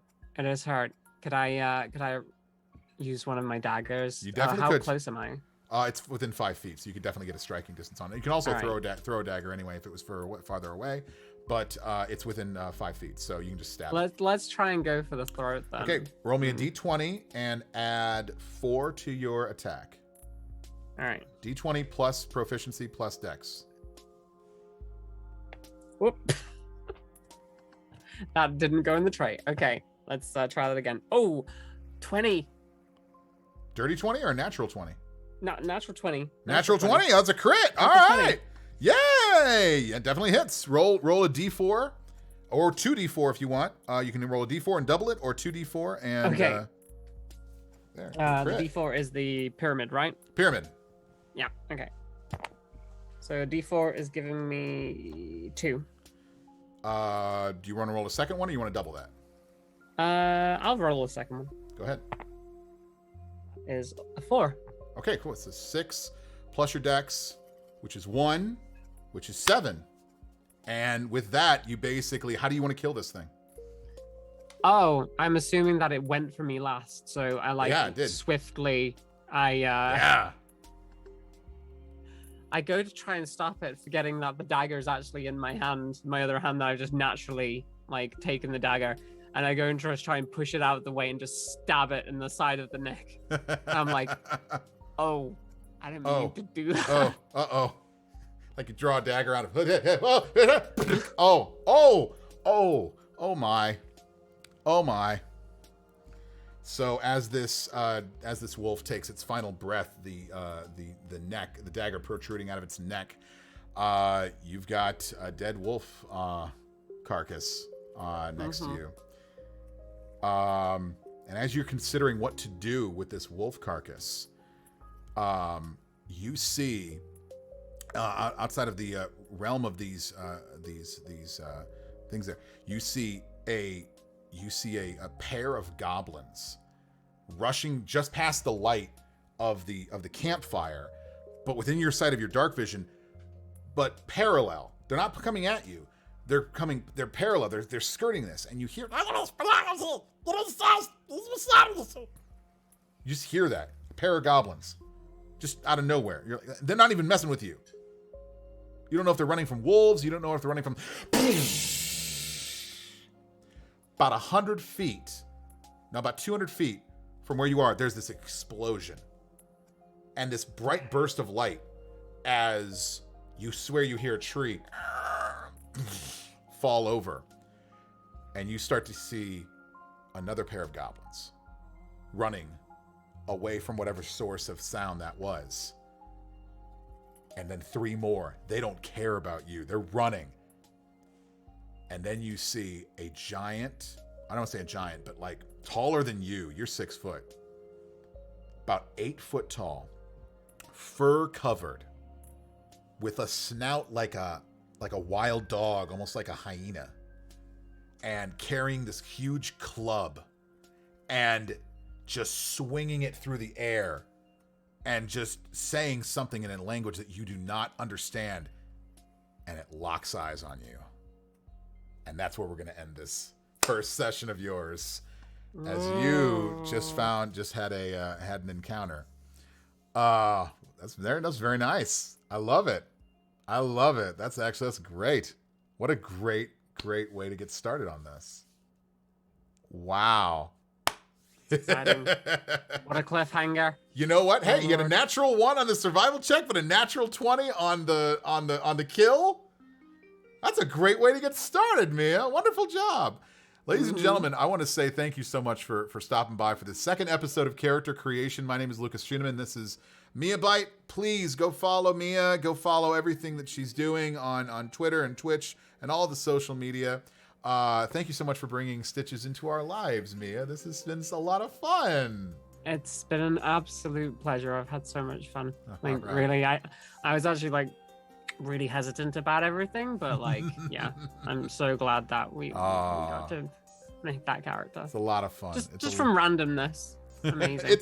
It is, and that's the whole point of randomness, is that it doesn't have to be anything. Like I could have said, well, yeah, you could choose your parentage, but also we could have just rolled for your parentage and just said, well, what is it going to be? Oh, it is. But Tabaxi is fun, it's always so fun like that. So hope everybody had a good time.